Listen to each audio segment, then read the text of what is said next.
আল্লাহ রাব্বুল আলামিন আমাদের সৃষ্টি করেছেন আসমান থেকে, আর এই আসমানি মানুষ দুনিয়াতে কিভাবে চলাফেরা করবে এজন্য আল্লাহ রাব্বুল আলামিন আসমানি গাইডলাইন পাঠিয়েছেন আমাদের মাঝে। পবিত্র কোরআন ওহিয়ে মাতলু এবং হাদিস ওহিয়ে গায়রে মাতলু। যদি দুনিয়াবী জীবনে কোরআন ও সহিহ সুন্নাহর আলোকে আমি আপনি জীবন পরিচালনা করতে পারি, তাহলে আখিরাতে সুখময় জান্নাত লাভ করতে পারবো ইনশাআল্লাহ। আর যদি দুনিয়াতে ব্যর্থ হই, তাহলে আখিরাতেও কর্মক্লান্ত পরিশ্রান্ত হয়ে আমাদের উঠতে হবে।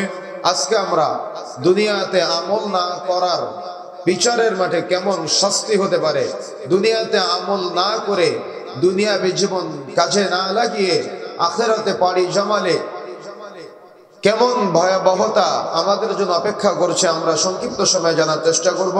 এজন্য আমরা পবিত্র কোরআন মাজিদের অন্যতম গুরুত্বপূর্ণ একটি সূরা সূরা গাশিয়ার উপরে সংক্ষিপ্ত তাফসীরের আলোচনা করব আজকে ইনশাআল্লাহ। সূরা গাশিয়ার মধ্যে আল্লাহ রাব্বুল আলামিন আমাদের কি সতর্কবাণী করেছেন আমরা অত্যন্ত সংক্ষিপ্ত সময়ে জানার চেষ্টা করব ইনশাআল্লাহ। তাহলে আমাদের ব্যক্তি জীবন, পারিবারিক জীবন, সামাজিক জীবন, রাজনৈতিক জীবন, ধর্মীয় জীবন আমরা পরিবর্তন করতে পারবো ইনশাআল্লাহ।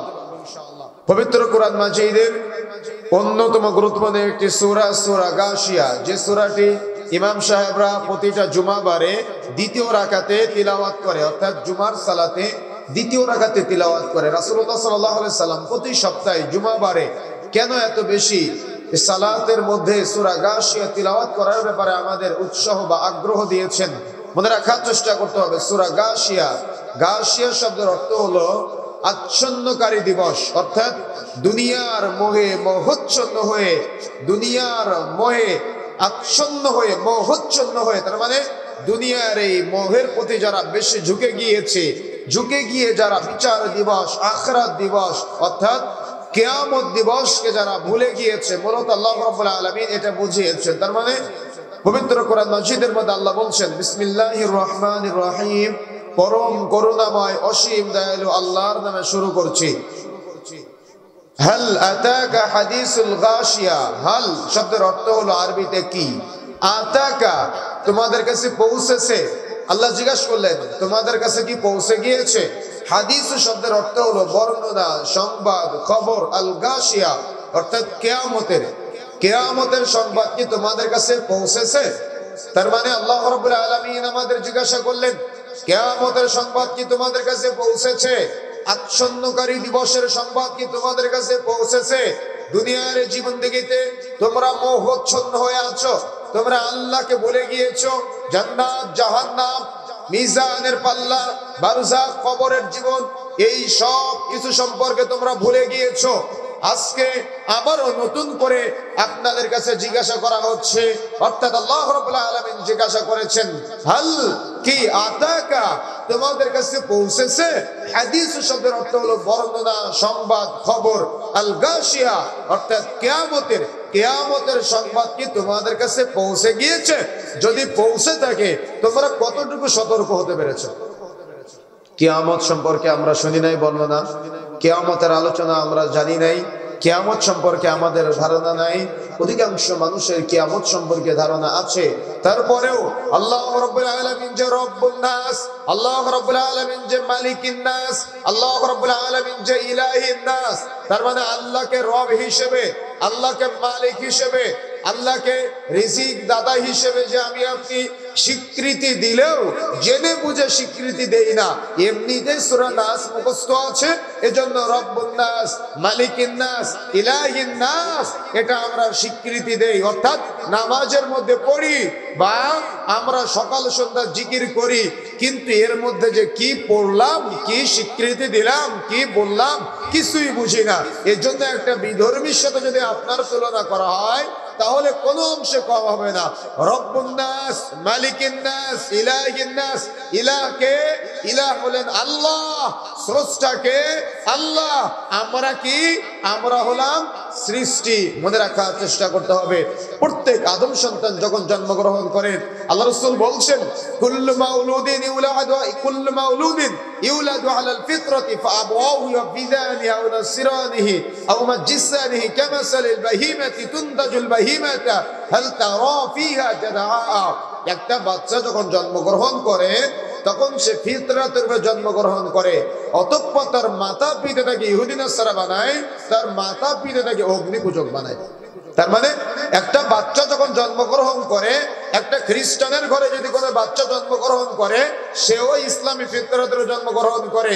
একটা ইহুদির ঘরে যদি কোনো বাচ্চা জন্মগ্রহণ করে, সেও ইসলামী ফিতরাতের জন্মগ্রহণ করে। একটা হিন্দু পরিবারেও যদি কোনো বাচ্চা দুনিয়াতে মায়ের পেট থেকে আসে, তাহলে সেও ফিতরাতের উপর অর্থাৎ ইসলামী ফিতরাতের উপর জন্মগ্রহণ করে। অতঃপর প্রত্যেক বাবা মা তার মতাদর্শ, প্রত্যেক বাবা মা তার নিজ নিজ ধর্মের দিকে ওই বাচ্চাকে আকৃষ্ট করে সেদিকে ধাবিত করে। কিন্তু প্রতিটা বাচ্চা যখন মায়ের পেট থেকে দুনিয়াতে আসে, এরা সবই ফিতরাতের উপর মুসলিম হয়ে জন্মগ্রহণ করে। এজন্য আমার আপনার শুকরিয়া আদায় করা দরকার। আল্লাহ রাব্বুল আলামিন চাইলে পারত আমার আপনার আত্মাটা একটা গরু ছাগলের মধ্যে দিয়ে পাঠাতে। আল্লাহ রাব্বুল আলামিন চাইলে পারত আমার আপনার আত্মাটা একটা চতুষ্পদ জন্তুর মধ্যে দিয়ে পাঠাতে, কিন্তু আল্লাহ সেটা করে নাই। আল্লাহ দয়া করেছেন, আল্লাহ ভালোবেসেছেন যে আমাকে আপনাকে মানুষ হিসেবে ভালো মন্দ বোঝার ক্ষমতা দিয়ে দুনিয়াতে পাঠিয়েছেন। আল্লাহ রাব্বুল আলামিন চাইলে আমার আপনার আত্মাটা একটা ইহুদির ঘরে দিয়ে পাঠাতে পারত, একটা বৌদ্ধর ঘরে দিয়ে পাঠাতে পারত, একটা অমুসলিমের ঘরে দিয়ে পাঠাতে পারত, কিন্তু আল্লাহ রাব্বুল আলামিন সেটা করে নাই। আল্লাহ আমাকে আপনাকে দাড়িওয়ালা, টুপিওয়ালা, নামাজি পিতার ঘরে জন্মগ্রহণ করার তৌফিক দান করেছেন। তৌফিক দান করার পরে আমাদের জন্য ওই মাতলু পবিত্র কোরআন মাজিদ প্রেরণ করেছেন, ওই গাইরে মাতলু হাদিস পাঠিয়েছেন। আমরা কতটুকু সতর্ক হতে পেরেছি? বুঝতে পেরেছেন? এবার কথা বুঝতে পেরেছেন? কথা বুঝেন নাই? কথা বুঝতে পারতেছেন আপনারা? তার মানে আল্লাহ রাব্বুল আলামিন আমাকে আপনাকে একজন নামাজি, দাড়িওয়ালা, টুপিওয়ালা, ইমানদার বাবার ঘরে জন্মগ্রহণ করা তৌফিক দান করেছেন।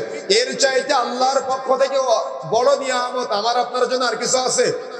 কথা বুঝতে পারতেছেন? আর কিছু আছে?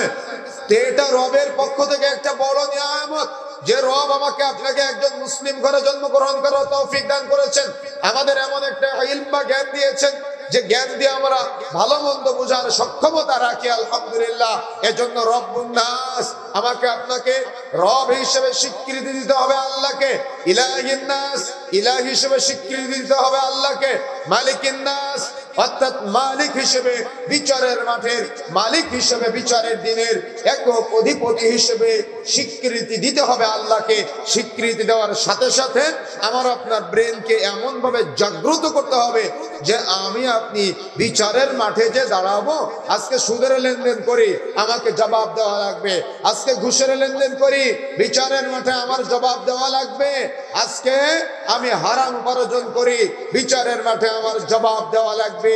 আজকে দুনিয়াতে একজন ব্যক্তি সে নেশা জাতীয় দ্রব্যের সাথে জড়িত, সে যদি চিন্তা করে মালিকিন নাস, বিচারের মাঠে ওই মালিকের নিকট দাঁড়াতে হবে, তাহলে সে হারাম উপার্জন ছেড়ে দিতে বাধ্য। কথা কি বুঝতে পেরেছেন? কিন্তু আমি আপনি এগুলো মুখস্থ আছে, কিন্তু আমরা যে অর্থ জানি না। এগুলো মুখস্থ আছে, কিন্তু আমরা যে কি তিলাওয়াত করি এগুলা কিছুই বুঝি না।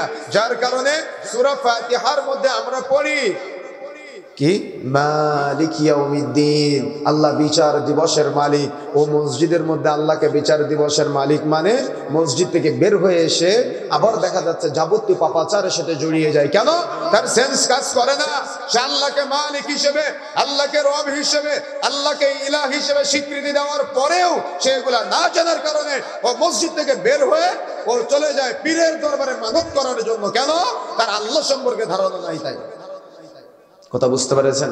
নামাজের মধ্যে কি পড়ে? ইয়্যাকা না'বুদু ওয়া ইয়্যাকা নাস্তাঈন, আল্লাহ একমাত্র কেবলমাত্র শুধুমাত্র তোমারই ইবাদত করি, একমাত্র কেবলমাত্র শুধুমাত্র তোমার কাছে সাহায্য প্রার্থনা করি।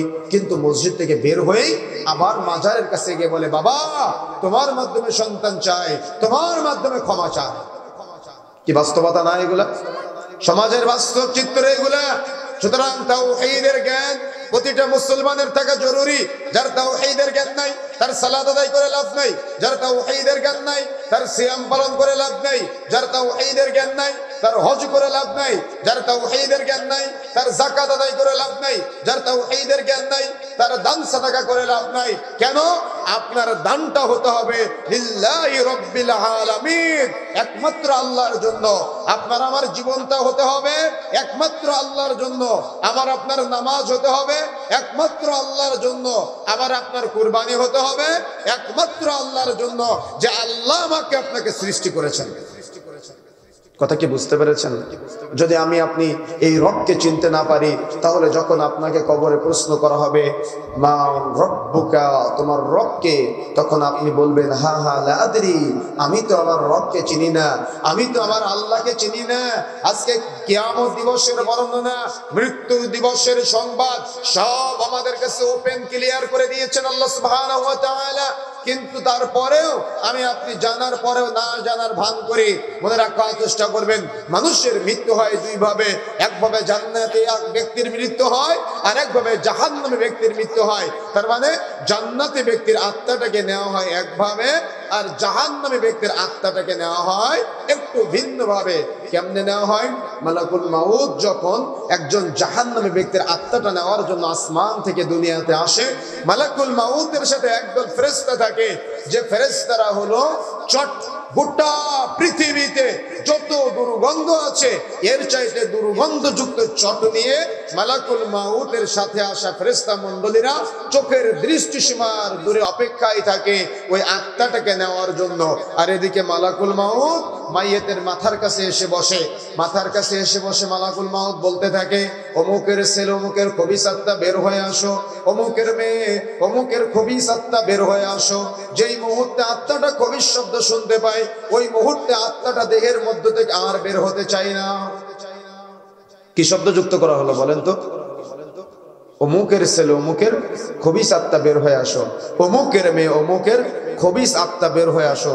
যেই মুহূর্তে আত্মাটা খবিস শব্দ শুনতে পাবে, ও দেহের মধ্যে থেকে আর বের হতে চাইবে না, ছুটোছুটি করবে এক প্রান্ত থেকে আরেক প্রান্ত পর্যন্ত, আরেক প্রান্ত থেকে আরেক প্রান্ত পর্যন্ত ছুটোছুটি করবে। অর্থাৎ দেহের মধ্য থেকে আত্মাটা বের হতে চাইবে না। মালাকুল মাউত তখন কিভাবে আত্মাটাকে বের করে নিয়ে আসবে? মুহাম্মদুর রাসূলুল্লাহ সাল্লাল্লাহু আলাইহি ওয়াসাল্লাম বলছেন, সে সময়ে মালাকুল মাউত আত্মাটাকে এমন ভাবে টেনে বের করে নিয়ে আসবে, তোমাদের কারোর শরীরে যদি গরম উত্তপ্ত লোহা প্রবেশ করানো হয়, ওই লোহা টেনে বের করলে যেমন টেনে হিচড়ে বের করলে রক্ত মাংস সব ছিটকে বের হয়ে আসবে, ওই জাহান্নামী ব্যক্তির আত্মাটা ওরকম টেনে হিচড়ে মালাকুল মাউত বের করে নিয়ে আসবে দেহের মধ্যে থেকে। কি নাউযুবিল্লাহ বলবেন না? কথা বুঝতে পেরেছেন আপনি? কথা বুঝতে পারতেছেন? কিয়ামতের সংবাদ আপনার কাছে দেওয়ার পরেও আপনি আল্লাহকে মানেন না, আল্লাহ রাব্বুল আলামিনকে রব হিসেবে মান্য করতেছেন না, রিজিক দাতা হিসেবে মান্য করতেছেন না। মনে রাখার চেষ্টা করতে হবে, যখন আপনার মৃত্যু হবে, যখন মাইয়েতকে বলা হবে অমুকের মেয়ে অমুকের খবিস আত্মা, বা অমুকের ছেলে অমুকের খবিস আত্মা বের হয়ে আসো, ওই আত্মা আর বের হতে চাইবে না। যখন আত্মা বের হতে চাইবে না, তখন গরম উত্তপ্ত লোহা যেমন শরীরের মধ্য থেকে টেনে বের করলে যেভাবে বের হয়ে আসে, আত্মাটাকে এরকম টেনে হিসেবে বের করে নিয়ে মালাকুল মাউত আত্মাটা ওই ফেরেশতা মণ্ডলীদের হাতে দিয়ে দিবে। ফেরেশতা মণ্ডলীরা আত্মাটাকে নিয়ে আসমানের দিকে উঠতে থাকবে। আসমানের দিকে যেতে যেতে যখন প্রথম আসমানের নিকটবর্তী হবে, দরজায় গিয়ে নক করবে, দররক্ষী জিজ্ঞাসা করবে কে, তখন ফেরেশতা মণ্ডলীরা বলবে এটা হলো অমুকের ছেলে অমুকের খবিস আত্মা, বা এটা হলো অমুকের মেয়ে অমুকের খবিস আত্মা। যেই মুহূর্তে খবিস শব্দটা শুনবে দররক্ষী, তার জন্য আর প্রথম আসমানের দরজা খুলবে না। তার মানে বাধা এক নম্বরে কোথায়? যখন খবিস শব্দ শুনবে তখন দেহের মধ্যে থেকে বের হতে চাইবে না। দুই নম্বরে যখন খবিস শব্দ শুনবে, তখন ওই মালাকুল মাউত এর একদল ফেরেশতা যখন আত্মাটাকে চটের মধ্যে, দুর্গন্ধযুক্ত চটের মধ্যে নিয়ে আসমানের দিকে যাবে, তখন আসমানের দরজা তার জন্য আর খোলা হবে না। ওখানে ঝুলন্ত অবস্থায় থাকবে, ওখানে অপেক্ষায় থাকবে। কেন? এ হলো জাহান্নামী ব্যক্তির আত্মা, এজন্য তার জন্য আর প্রথম আসমানের দরজা খোলা হবে না। এদিকে মাইয়েতের আত্মীয় স্বজন তাকে গোসল দিয়ে তাকে লাশ কবরে রেখে আসার পরে 40 কদম যখন হেঁটে আসবে আল্লাহর ফয়সালা চলে আসবে। আল্লাহ রাব্বুল আলামিন ঘোষণা দিয়ে বলবে আত্মাটাকে সিজ্জিনের কায়দায় লিপিবদ্ধ করে দেওয়া হোক। যেই মুহূর্তে আল্লাহ রাব্বুল আলামিন আত্মাটাকে সিজ্জিনের কায়দায় লিপিবদ্ধ করতে বলবে, সঙ্গে সঙ্গে ফেরেশতা মণ্ডলীরা ওই প্রথম আসমানের নিকটবর্তী দরজার নিকট থেকে আত্মাটাকে, অর্থাৎ ওই জাহান্নামী ব্যক্তির আত্মাটাকে ছুঁড়ে নিক্ষেপ করবে। একটা হলো ছেড়ে দেওয়া, একটা হলো নামিয়ে নিয়ে আসা, আর একটা হলো নিক্ষেপ করা। বলেন তো কোনটা জোর বেশি? একটা হলো নামিয়ে নিয়ে আসা, একটা হলো ছেড়ে দেওয়া, আর একটা হলো চেলে দেওয়া। সবচাইতে গুরুত্বপূর্ণ বা সবচাইতে কঠিন, সবচাইতে ব্যথার কোনটা বলেন তো? চেলে দেওয়া। তো মালাকুল মাউতের যে ফেরেশতা মণ্ডলী একসাথে থাকবে, অর্থাৎ সঙ্গী সাথী যারা আছে, এরা ওই প্রথম আসমানের নিকটবর্তী দরজার নিকটবর্তী জায়গা থেকে আত্মাটাকে চেলে দিবে। হাদিসের বর্ণনা এমনটাই, এত জোরে চেলে দিবে জমিনের নিচে 70 গজ পর্যন্ত ঢুকে যাবে। যখন জমিনের নিচে 70 গজ পর্যন্ত ঢুকে যাবে তখন আবার তাকে টেনে উঠানো হবে। টেনে উঠানোর পরে ওই দেহের মধ্যে দেওয়া হবে। দেহের মধ্যে দেওয়ার পরে জিজ্ঞাসা করবে মান রব্বুকা, তোমার রবকে? সে বলবে হা হা লা আদরি, আমি তো জানি না। প্রশ্ন করা হবে মা নাবিয়ুকা, তোমার নবীকে? তখন বলবে হা হা লা আদরি, আমি তো আমার নবীকে চিনি না। প্রশ্ন করা হবে মা দীনুকা, তুমি কোন দিনের উপর দুনিয়াতে ছিলে? সে বলবে হা হা লা আদরি, আমি তো কোনদিন ধর্ম সম্পর্কে কিছুই জানি না। দুনিয়াতে যখন ইসলামের কথাগুলো বলা হয় তখন আপনাকে পাওয়া যায় না। যখন ইসলামের কথা বলা হয় তখন আপনি বলেন এরা কথায় কথায় ধর্ম টেনে নিয়ে আসে। যখন আপনাকে রাসূলের সুন্নাতগুলোর কথা বলা হয় তখন আপনি রাগ করে ফিনকি দিয়ে উঠে চলে যান। যখন আপনাকে আল্লাহ সম্পর্কে বলা হয় তখন আপনি তাওহীদের জ্ঞান অর্জন করতে পারেন না। আপনি মনে করেছেন কবরে সহজে জবাব দিবেন, তখন আপনার জবাব হবে হা লা আদরি, আমি তো আমার আল্লাহকে চিনি না, আমি তো আমার নবীকে চিনি না, আমি তো দিন ধর্ম সম্পর্কে জানি না। যখন আপনি এরকম জবাব দিবেন তখন আল্লাহ রাব্বুল আলামিন আপনার কথায় রাগান্বিত হয়ে যাবে। আর আল্লাহ রাব্বুল আলামিন এত কঠিন ভাবে রাগান্বিত হবে বিচারের মাঠে না, বরং কবরের মধ্যে যখন আপনি প্রশ্নের জবাবগুলো দিতে পারবেন না তখন আল্লাহ এত রাগান্বিত হবে আপনার উপরে, আল্লাহ রাব্বুল আলামিন কবরকে সংকুচিত হয়ে যেতে বলবে। কবর দুই সাইড থেকে এমন ভাবে চাপ দিবে মাইয়েতের একটা হাড্ডি আর একটা হাড্ডির ভিতরে ঢুকে যাবে। আপনি কি বুঝতে পারলেন বিষয়টা? যখন আপনি জবাব দিতে পারবেন না, দুনিয়াতে আমার আপনার কত অহংকার, দুনিয়াতে আমার আপনার কত অহমিকা, দুনিয়াতে আমার আপনার কত দাপট, কিন্তু যখন কবরে প্রশ্ন করা হবে আপনার রব সম্পর্কে বলতে পারবেন না, নবী সম্পর্কে বলতে পারবেন না, দ্বীন ইসলাম সম্পর্কে বলতে পারবেন না, তখন কি করা হবে? তখন আপনার প্রতি আল্লাহ রাগান্বিত হয়ে কবরকে সংকুচিত হয়ে যেতে বলবে, চাপ দিতে বলবে। দুই দিক থেকে এমন ভাবে চাপ দিবে মালাকুল মাউতের ওই যে একদল সঙ্গী সাথী ফেরেশতারা এমন ভাবে দুই সাইড থেকে কবরকে চাপ দিতে বলবে, দুই যে এমন ভাবে চাপ দিবে একটা হাড্ডি আর একটা হাড্ডির ভিতরে ঢুকে যাবে। রাসূলুল্লাহ সাল্লাল্লাহু আলাইহি ওয়াসাল্লাম বলছেন আল্লাহ রাব্বুল আলামিন তার কথায় এত রাগান্বিত হবে, এতটা রাগান্বিত হবে, আসমান থেকে একজন ফেরেশতাকে পাঠাবে যে ফেরেশতার হাতে থাকবে লোহার হাতুড়ি, যে ফেরেশতার চোখ থাকবে না, যে ফেরেশতার কান থাকবে না, অর্থাৎ চোখবিহীন কানবিহীন, হাতে থাকবে লোহার হাতুড়ি। এই লোহার হাতুড়ি দিয়ে মাইয়িতকে আঘাত করবে। এক এক আঘাতে জমিনের নিচে ছিন্ন ভিন্ন হয়ে 70 গজ পর্যন্ত ঢুকে যাবে। আবারও তাকে উঠানো হবে, আবারও আঘাত করবে লোহার হাতুড়ি দিয়ে, আবারও জমিনের নিচে ঢুকে যাবে, আবারও টেনে তোলা হবে, এভাবে শাস্তি দেওয়া হবে। রাসূলুল্লাহ সাল্লাল্লাহু আলাইহি ওয়াসাল্লাম বলছেন ওই মৃত ব্যক্তি, তার মানে যখন আত্মা দেওয়া হবে জবাব দিতে পারবে না, এভাবে তাকে শাস্তি দেওয়া হবে। আল্লাহ রাসূল বলছেন তখন সে এত জোরে চিৎকার করবে, এতটাই আর্তনাদ করবে, যদি দুনিয়াবাসী তার আর্তনাদ শুনতে পেত তাহলে কোনো মানুষকে কবরে রেখে আসার দুঃসাহস দেখাতো না। কোনো বাবা তার আদরের সন্তানকে কবরে রেখে আসতো না, কোনো মা তার আদরের সন্তানকে কবরে রেখে আসতো না, কোনো ভাই তার আদরের সন্তানকে কবরে রেখে আসতো না, কোনো নাতি তার আদরের দাদা দাদিকে কবরে রেখে আসতো না, কোনো মা তার আদরের সন্তানকে কবরে রেখে আসতে দিত না। সবাই চিন্তা করতো না জানি আমার সন্তানকে কবরে রেখে আসলে কি হয়, না জানি আমার বাবাকে কবরে রেখে আসলে কি হয়, না জানি আমার মাকে কবরে রাখলে কি হয়, না জানি আমার দাদাকে কবরে রাখলে কি হয়, না জানি আমার ভাইকে কবরে রেখে আসলে কি হয়। যদি দুনিয়াবাসী এই চিৎকার শুনতে পেত তাহলে কোনো মানুষ কবরকে কবরে রেখে আসার দুঃসাহস দেখাতো না। তার মানে যদি দুনিয়াবাসী চিৎকার শুনতে পেত তাহলে কোনো মানুষকে কবরে রেখে আসার দুঃসাহস দেখাতো না। সবাই চিন্তা করত, না জানি আমার আত্মীয়, আমার ভাই, আমার বাবাকে কবরে রেখে আসলে তার কেমন আযাব হয়, কেমন শাস্তি হয়। এই জন্য এই বর্ণনাগুলো আল্লাহ রাব্বুল আলামিন রাসূলের মাধ্যমে আমাদের জানিয়ে দিয়েছেন। তারপরেও আমি আপনি আল্লাহকে চেনার চেষ্টা করি না। আমি আপনি পাপ, গুনাহ, অন্যায়ের সাথে ওতপ্রোতভাবে জড়িয়ে আছি, কেউ বোঝার চেষ্টা করে না। দেখেন আল্লাহ বলছেন সূরা গাশিয়ার 2 নম্বর আয়াতে, হুজুহু ইয়াউমাইদিন খাশিআ, অপরাধীদেরকে যখন বিচারের মাঠে দাঁড় করানো হবে তখন অপরাধের কারণে তাদের চেহারা হয়ে যাবে অবনত, তাদের চেহারা হয়ে যাবে লাঞ্ছিত, অপদস্থ। আজকে দুনিয়াতে যদি কেউ চুরি করে, চুরি করার পরে চোর ধরা পড়ে, তার মাথা উঁচু হয় না মাথা নিচু হয়? কথা বলেন, মাথা উঁচু হয় না নিচু হয়?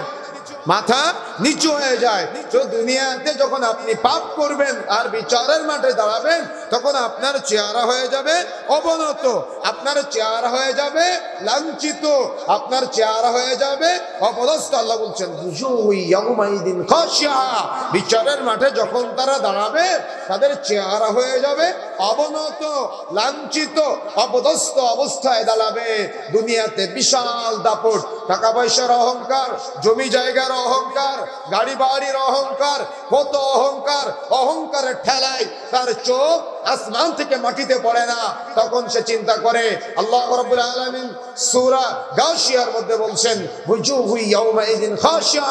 দুনিয়াতে হয়তো সে বিশাল এস্টাবলিশড হতে পারে, তোমরা মনে করতে পারো, কিন্তু অপরাধী যখন কিয়ামতের মাঠে দাঁড়াবে তখন সে তার চেহারা হয়ে যাবে অবনত, চেহারা হয়ে যাবে লাঞ্ছিত। এমনকি সূরা হুমাযার মধ্যে আল্লাহ রাব্বুল আলামিন বলছেন কাল্লা, কখনো না, লা ইউমবাদান্না ফিল হুতামা, তাদেরকে হুতামা নামক জাহান্নামে নিক্ষেপ করা হবে। ওমা আদরাকা মাল হুতামা, মুহাম্মদ তুমি কি জানো এই হুতামা নামক জাহান্নাম কি জিনিস? নারুল্লাহিল মুকাদা, এটা হলো আল্লাহর তৈরি প্রজ্বলিত আগুন। আল্লাতী তাতলিউ আলাল আফিদা, যে আগুন মানুষের হৃদয় পর্যন্ত পৌঁছে যাবে, যে আগুন মানুষের হৃদয় ছিন্ন ভিন্ন করে দিবে, চূর্ণ বিচূর্ণ করে দিবে, আত্মা ফাটিয়ে দিবে, আত্মা গলিয়ে দিবে।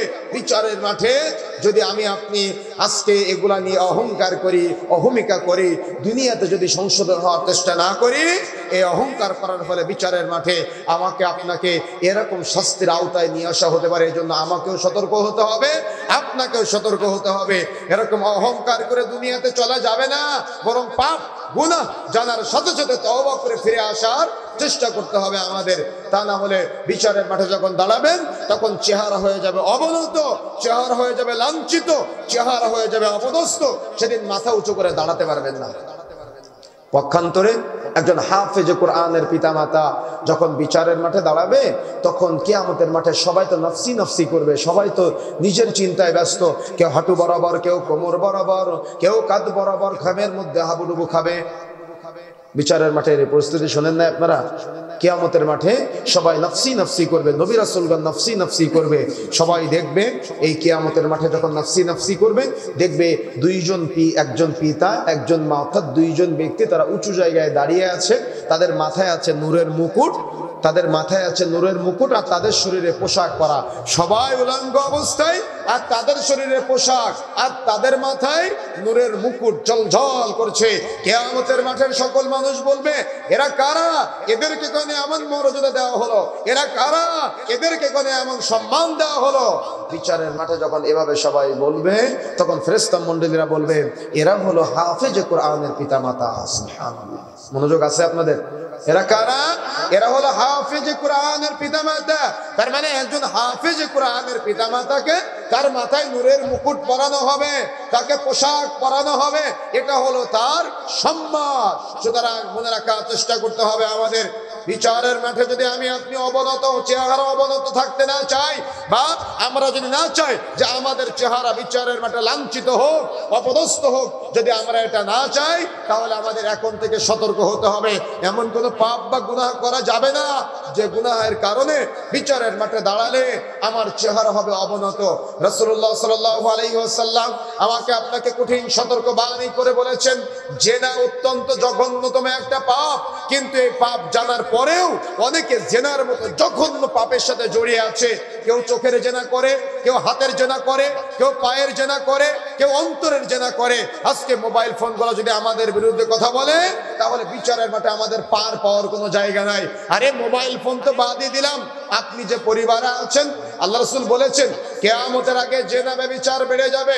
কিয়ামতের আগে জেনা ব্যভিচার বেড়ে যাবে মানে শুধুমাত্র কি শারীরিক জেনা বাড়বে? না, চোখের জেনা বেড়ে যাবে, অন্তরের জেনা বাড়বে, হাতের জেনা বাড়বে।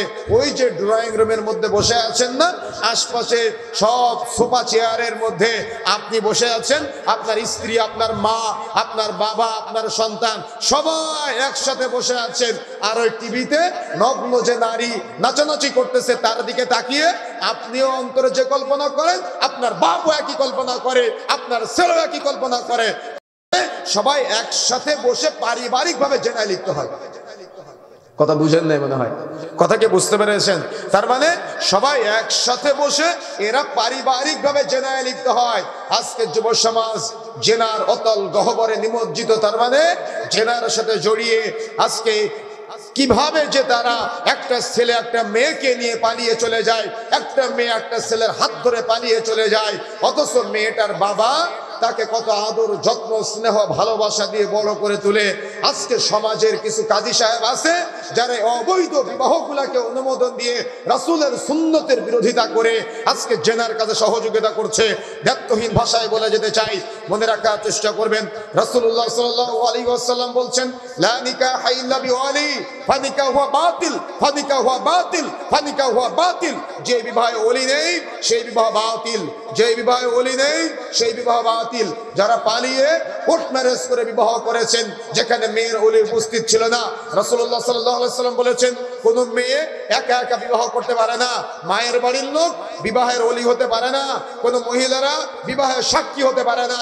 যারা পালিয়ে কোর্ট ম্যারেজ করে বিবাহ করে সংসার করতেছেন, আপনার রাসূলুল্লাহ সাল্লাল্লাহু আলাইহি ওয়াসাল্লামের ভাষায় আপনার পুরো সংসারটা হলো জেনার গুনাহ হবে। তার মানে যদি কোনো সন্তান হয় এটা অবৈধ সন্তান, এগুলা বৈধ সন্তান না। কেন? মেয়ের বিবাহের সময় তার ওলি উপস্থিত ছিল না। আর রাসূল বলছেন ফানিকাহু বাতিল, ফানিকাহু বাতিল, ফানিকাহু বাতিল। যে বিবাহে ওলি নেই সেই বিবাহ বাতিল। সুতরাং যারা পালিয়ে কোর্ট ম্যারেজ করে বিবাহ করতেছেন, আর কাজী সাহেব যারা আছেন যারা এই জেনার কাজে সহযোগিতা করলেন, যে এই জেনায় লিপ্ত হয় সেটা একা পাপ করে, কিন্তু আপনি সহযোগিতা করার কারণে যত মানুষকে সহযোগিতা করবেন প্রত্যেক ব্যক্তির একটা করে পাপের ভাগ আপনার আমলনামায় লিপিবদ্ধ করা হবে। এই জন্য আমাকে আপনাকে সতর্ক হতে হবে, এই জেনার কাজে কোশ্চেন কালেও সহযোগিতা করবেন না। জেনা এত জঘন্যতম পাপ, জেনা এত নোংরা পাপ। আল্লাহ রাসূল বলছেন দুইজন শক্তিশালী ফেরেশতা আমি যেদিন মিরাজের রাতে জান্নাত জাহান্নাম ভ্রমণ করতে যাই, দেখি দুইজন শক্তিশালী ফেরেশতা জিবরিল আর মিকাইল আমাকে নিয়ে উপরের দিকে যাচ্ছে। নিয়ে যেতে যেতে যেতে যেতে আমি দেখি এক শ্রেণীর মানুষকে এমন জাহান্নামে পোড়ানো হচ্ছে যে জাহান্নামের মুখটা হলো চিকন আর ভিতরটা হলো বিশাল আকৃতির তন্দুরি রুটির চুলা। যদি আপনারা দেখেন তাহলে বুঝতে পারবেন, যার মুখ হয় ছোট আর ভিতরটা হয় বিশাল আকৃতির। আল্লাহ রাসূল বলছেন আমি দেখলাম এই জাহান্নামের মধ্যে এক শ্রেণীর নারী এবং পুরুষকে পোড়ানো হচ্ছে, জ্বালানো হচ্ছে, যারা ফুলে ফেপে বিশাল আকৃতির হয়ে আছে। আমি ফেরেশতাদের জিজ্ঞাসা করলাম এরা কারা? তখন তারা বলল এরা হলো জেনাকার, জেনাকারিনী। তার মানে জেনাকার, জেনাকারিনী যারা আছে তাদেরকে এরকম জাহান্নামে দেওয়া হবে, যে জাহান্নামের পেটটা হবে বিশাল চওড়া আর মুখটা হবে ছোট। রাসূলুল্লাহ সাল্লাল্লাহু আলাইহি ওয়াসাল্লাম মিরাজ থেকে ফিরে এসে সাহাবায়ে কেরামকে লক্ষ্য করে বলছেন সাহাবায়ে কেরাম জেনাকার, জেনাকারিনীর শাস্তি এমনটাই হবে। আল্লাহ রাসূল বলছেন তাদেরকে রক্তের সাগরে ফেলা হবে। যখন তারা কিনারায় আসতে চাইবে পাথরের আঘাত করা হবে, আবার দূরে চলে যাবে, মাথা ছিন্ন ভিন্ন হয়ে যাবে, আবারও পূর্বের মতো করে দেওয়া হবে, আবারও কিনারে আসতে চাইবে, আবারও পাথরের আঘাত করা হবে। রাসূলুল্লাহ সাল্লাল্লাহু আলাইহি ওয়াসাল্লাম বলছেন জেনাকার, জেনাকারিনীর শাস্তি এমনটা হবে তাদেরকে এমন জাহান্নামে দেওয়া হবে, জাহান্নামে দেওয়ার পরে তাদের লজ্জাস্থান ফুলে ফেপে বিশাল আকৃতির হয়ে যাবে। আপনি বিষয়টা নিয়ে চিন্তা করবেন, জেনা করেছেন না, বিষয়টা নিয়ে চিন্তা করবেন। জেনাকার, জেনাকারিনীর লজ্জাস্থান বিচারের মাঠে যখন তাকে জাহান্নামে দেওয়া হবে জাহান্নামের আগুনে জ্বলতে জ্বলতে লজ্জাস্থান বিশাল আকৃতির হয়ে যাবে। রাসূলুল্লাহ সাল্লাল্লাহু আলাইহি সাল্লাম বলছেন তাদের জিনা করার কারণে লজ্জাস্থান বিশাল আকৃতির হবে এবং তাদের লজ্জাস্থান থেকে এতটাই দুর্গন্ধ বের হবে জাহান্নামীরা জাহান্নামে টিকতে পারবে না। তার মানে এরা তো দুনিয়ার মানুষকে কষ্ট দেয়, এরা জাহান্নামীদেরকে জাহান্নামে বছরের জন্য দেশ থেকে বহিষ্কার করতে হবে, এলাকা থেকে বহিষ্কার করতে হবে। আর যদি বিবাহিত নারী পুরুষ জিনায় লিপ্ত হয় তাহলে তাকে ইট ঢেল পাথর মেরে মেরে মেরে মেরে হত্যা করতে হবে। রাসূলুল্লাহ সাল্লাল্লাহু আলাইহি সাল্লামের কাছে একজন মহিলা জিনাকারী নিয়ে এসে বললেন, ইয়া রাসূলুল্লাহ, লম্বা আলোচনা সংক্ষেপে বলছি, ইয়া রাসূলুল্লাহ আমি জিনা করেছি, আমার পেটে জিনার সন্তান, আল্লাহ রাসূল আমাকে শাস্তি দিন, আল্লাহ রাসূল আমি জিনা করেছি আমাকে শাস্তি দিন। আল্লাহ রাসূল বললেন তুমি ফিরে যাও, আগে বাচ্চা হোক তারপরে তুমি আবার এসো। মহিলার বাচ্চা যখন প্রসব করলো, প্রসব করার পর আবার রাসূলের কাছে আসলেন, আসার পরে বলেন আল্লাহ রাসূল এই যে আমার জিনার সন্তান, আল্লাহ রাসূল এবার আমার শাস্তি দিন। রাসূলুল্লাহ সাল্লাল্লাহু আলাইহি ওয়াসাল্লাম বললেন তুমি ফিরে যাও, সন্তান কিছু খাওয়া শিখুক, তারপরে আবারও তুমি এসো। যখন বাচ্চা খেতে পারে, হাদিসের বর্ণনায় পাওয়া যায় বাচ্চার হাতে একটা রুটির টুকরা নিয়ে মহিলা রাসূলের কাছে আসলেন, এসে বললেন আল্লাহ রাসূল আমি জিনা করেছি, এ আমার জিনার সন্তান, সন্তান খাওয়া শিখে গিয়েছে, আল্লাহ রাসূল এবার অন্তত আমার শাস্তি দিন। দেখেন রাসূলুল্লাহ সাল্লাল্লাহু আলাইহি ওয়াসাল্লাম তখন ওই বাচ্চাটিকে একজন মুসলমানের কাছে দায়িত্ব দিয়ে রাসূলুল্লাহ সাল্লাল্লাহু আলাইহি ওয়াসাল্লাম সাহাবীদের বললেন যে তোমরা এই মহিলাকে অর্ধেক পুঁতে তাকে ইট ঢেল পাথর মেরে মেরে হত্যা করো। মনে রাখার চেষ্টা করবেন যখন খালিদ বিন ওয়ালিদ রাগান্বিত হয়ে ওই জিনাকারিনী মহিলার মাথায় একটা পাথর নিক্ষেপ করলেন আর ওই মহিলার মাথা থেকে ফিনকি দিয়ে রক্ত বের হয়ে খালিদ বিন ওয়ালিদের মুখে লেগেছে, তখন খালিদ বিন ওয়ালিদ একটু কষ্ট পেয়ে বলল একজন জিনাকারিনী মহিলার রক্ত আমার মুখে লাগলো, একটু কষ্ট পেল। আল্লাহ রাসূল খালিদ বিন ওয়ালিদের কথা শুনতে পেয়ে আল্লাহ রাসূল বললেন খালিদ বিন ওয়ালিদ সে তওবা করেছে, সে পাপ থেকে মুক্ত হয়েছে। মনে রাখার চেষ্টা করবেন বিভিন্ন বর্ণনা পাওয়া যায় হাদিসের ব্যাপারে, আমি ওদিকে যাচ্ছি না, আমি এটা বোঝাতে চাচ্ছি যে আল্লাহ রাসূল জানেন যে মহিলাটা ক্ষমা পেয়েছে, রাসূলুল্লাহ সাল্লাল্লাহু আলাইহি সাল্লাম জানেন যে মহিলাটা ক্ষমা পেয়েছে। তার মানে ক্ষমা পাওয়ার পরেও আল্লাহ রাসূল কি বললেন, তাকে হত্যা করো। কি বললেন আল্লাহ রাসূল, কি বলেন? তার মানে এটা এমন পাপ, এটা হলো হত্যাযোগ্য অপরাধ। সুতরাং মনে রাখতে হবে আমাদের, আমি আপনি এমন কোন পাপে জড়াবো না যে পাপটা অত্যন্ত জঘন্য, যে পাপটা অত্যন্ত গুনাহের, যে পাপটা অত্যন্ত খারাপ নেককারজনক, জঘন্য এরকম কোন পাপে জড়ানো যাবে না যে পাপের কারণে দুনিয়াবাসী ক্ষতিগ্রস্ত হয়, যে পাপের কারণে আখিরাতে আপনি জাহান্নামে যাবেন। সুতরাং যারা জেনে ব্যভিচারে লিপ্ত হয়েছেন তওবা করে ফিরে আসতে হবে। আজকে প্রতিটা পরিবারে পরকীয়ার ছড়াছড়ি, আমাদের কাছে এমন কোনো দিন নাই তালাকের মাসালার জন্য ফোন আসে না। কেন এমনটা হচ্ছে? আজকে এই নাটক সিনেমার স্টাইলে যুবতীরা পরিবার সাজাতে চায়, যুবকেরা পরিবার সাজাতে চায়, কিন্তু এরা বুঝে না এগুলো তো সিনেমা, এগুলো তো নাটক, এগুলো বাস্তব জীবন না। কিন্তু যখন ওই নাটক সিনেমা বাস্তব জীবনের সাথে মেলাতে যায় তখন পরিবারের সুখ নষ্ট হয়ে যায়, পরিবারের শান্তি ভালোবাসা নষ্ট হয়ে যায়। তখন কি হয়? তখন বিচ্ছেদ, তখন তালাক। এরকম তালাকের মাসালা যদি বাংলাদেশে 100টা বিয়ে হয় প্রায় 46টা তালাক হয়ে যাচ্ছে। কেন? এই পরিবারের সুখ না থাকার কারণে, ইসলামের জ্ঞান না থাকার কারণে। এই জন্য আল্লাহ বলছেন বিচারের মাঠে যখন তারা দাঁড়াবে তখন তাদের চেহারা হবে অবনত, তাদের চেহারা হবে লাঞ্ছিত, তাদের চেহারা হবে অপদস্থ। তারপরে আল্লাহ বলছেন আমিলাতুন নাসিবা, তারা দাঁড়াবে কিন্তু তারা হবে কর্মক্লান্ত, তারা হবে পরিশ্রান্ত অবস্থায়। দুনিয়াতে কাজ করে আসার পরে যেমন ঘামার্ত অবস্থায় থাকে না, কর্মক্লান্ত অবস্থায় থাকে না, পরিশ্রান্ত অবস্থায় থাকে না, যখন তাদেরকে এরকম বিচারের মাঠে উঠানো হবে তখন তারা হবে কর্মক্লান্ত, তখন তারা দাঁড়াবে পরিশ্রান্ত অবস্থায়।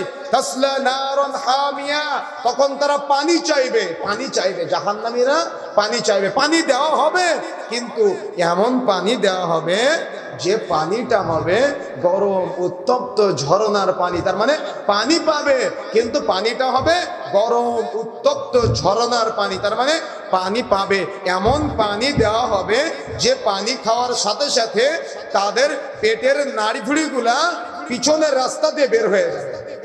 কথা বুঝতে পেরেছেন? এমন পানি দেওয়া হবে যে পানি খাওয়ার সাথে সাথে তাদের নাড়ি ভুড়িগুলা পিছনের রাস্তা দিয়ে বের হয়ে যাবে। এই জন্য সতর্ক হতে হবে। দুনিয়াতে পাপ গুনাহ অন্যায় করার আগে আমাকে আপনাকে সতর্ক হতে হবে, সাবধান হতে হবে। যদি আমি আপনি সতর্ক না হই, যদি আমি আপনি সাবধান না হই, তাহলে বিচারের মাঠে অবশ্যই অবশ্যই জবাবদিহিতার কাজ গড়ায় দাঁড়াতে হবে। রাসূলুল্লাহ সাল্লাল্লাহু আলাইহি সাল্লাম বলছেন, সালাসাতুন কদ হারামাল্লাহু আলাইহিমুল জান্নাহ, তিন শ্রেণীর ব্যক্তির উপরে জান্নাত হারাম।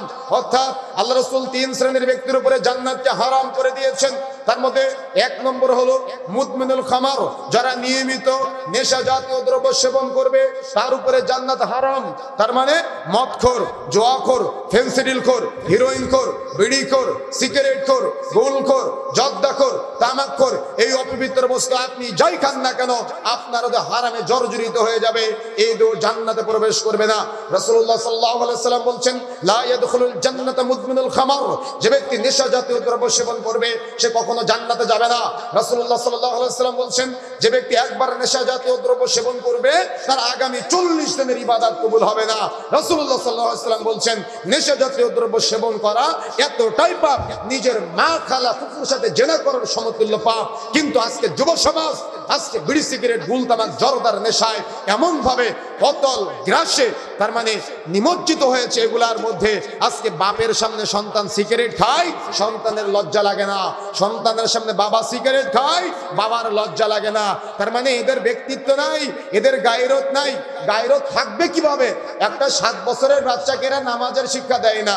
7 বছর বয়সের বাচ্চার হাতে 5 টাকা দিয়ে বলে, আব্বু যাও সিগারেট কিনে নিয়ে আসো।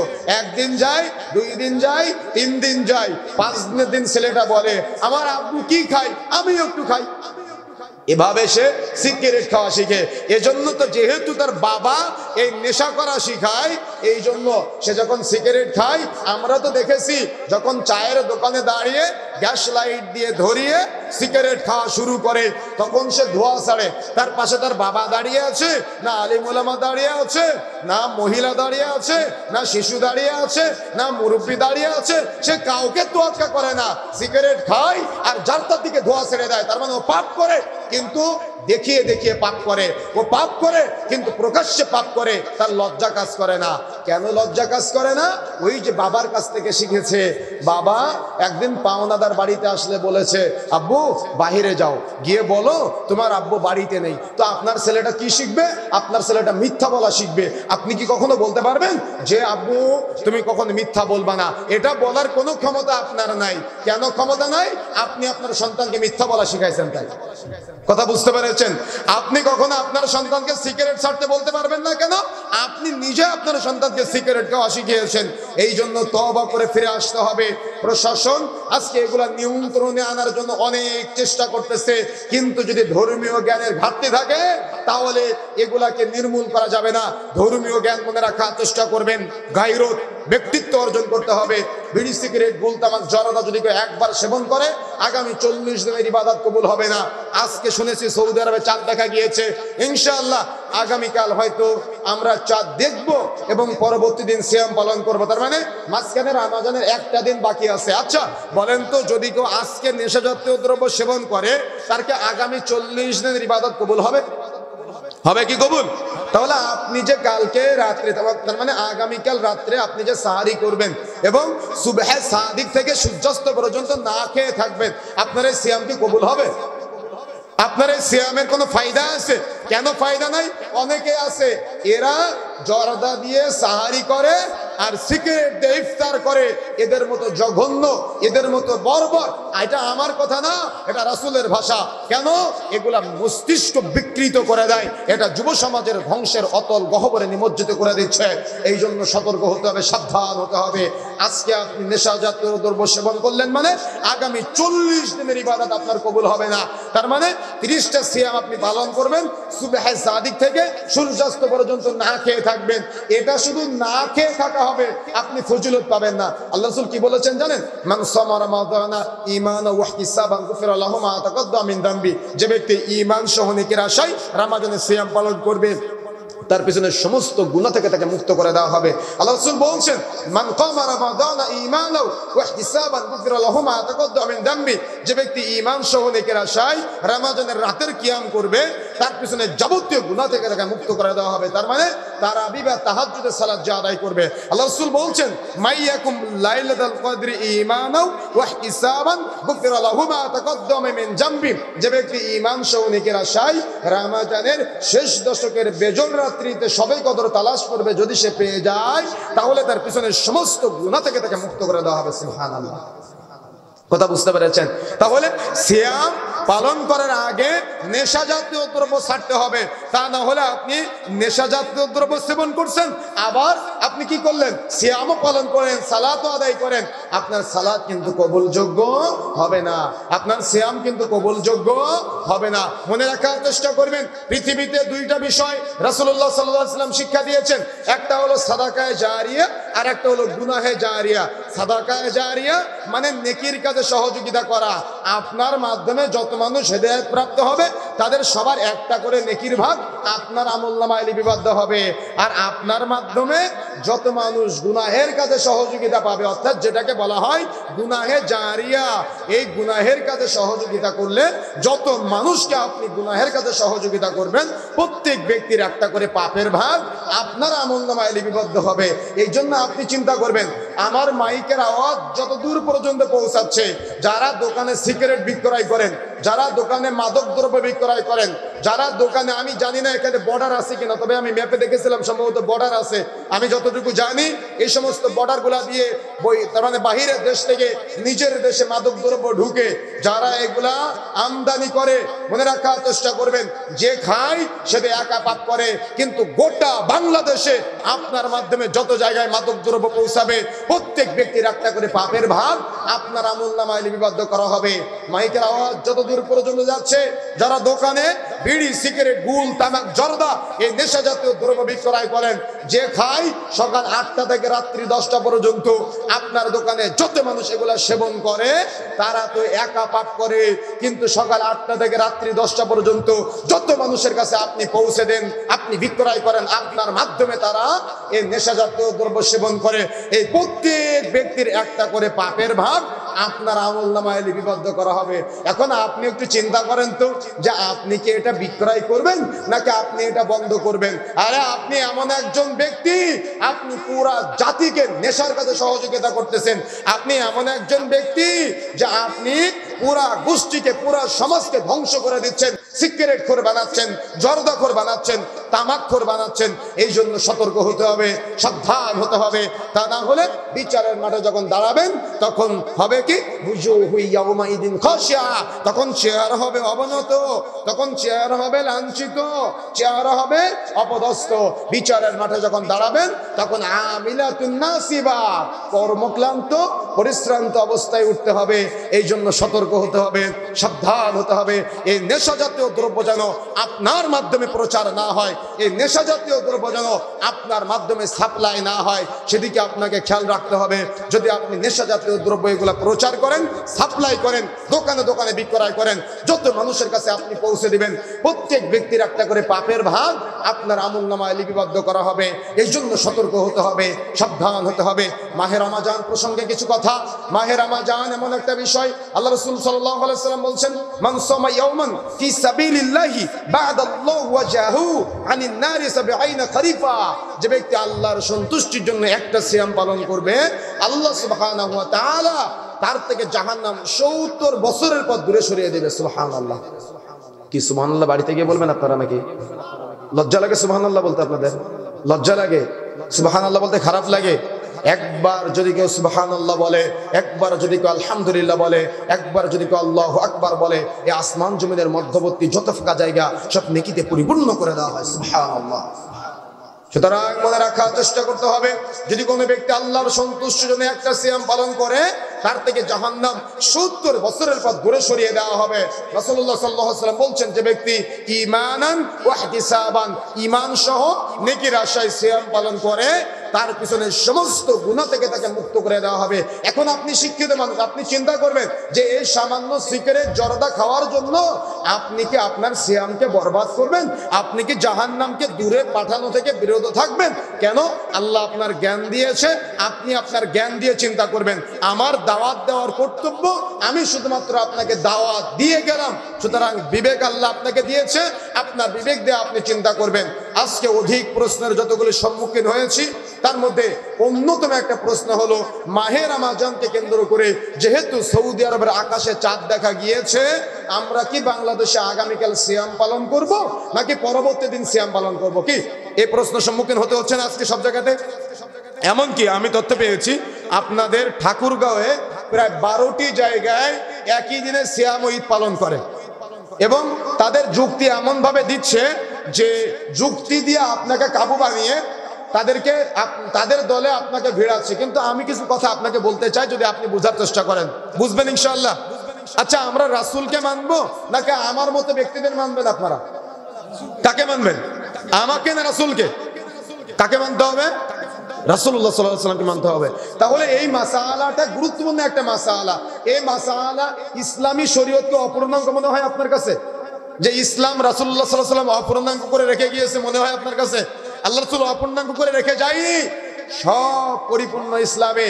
এখন আপনি সৌদি আরবের দিনে সিয়াম পালন করবেন নাকি বাংলাদেশের দিনে সিয়াম পালন করবেন, এই ব্যাপারেও আল্লাহ রাসূল বলে গিয়েছে আমাদের। কেমনে বলে গিয়েছে? আল্লাহ রাসূল বলছেন সুমু লি রুয়াতিহি ওয়াফতিরু লি রুয়াতিহি, তোমরা চাঁদ দেখে সিয়াম পালন করো, চাঁদ দেখে সিয়াম ছেড়ে দাও। এখন চাঁদ যে আমি দেখব, তো সৌদি আরবে যে চাঁদ দেখা গিয়েছে, তো আমার অপেক্ষা কোথায়? তাই না? প্রশ্ন থাকতে পারে কিনা? কিন্তু ইসলামী শরীয়তের উসুল হাদিসের পরিভাষায় এবং রাসূলের বর্ণনা অনুযায়ী কিছু বিষয় আছে যেগুলো ব্যতিক্রম। চন্দ্র এবং সূর্যের বিধানটাই একটু ব্যতিক্রম। কেমন ব্যতিক্রম? দেখেন, সূর্যের বিধানের কথা বলি। একটা বাচ্চা জন্মগ্রহণ করলো মাগরিবের সময়, তার মানে সূর্যাস্তের সাথে সাথে। বলেন তো আজকে কি বার? আজকে কি বার? ইসলামী শরীয়তের আলোকে কি বার আজকে? সোমবার। কখন দিন পরিবর্তন হয়েছে বলেন তো? সূর্যাস্তের সাথে সাথে।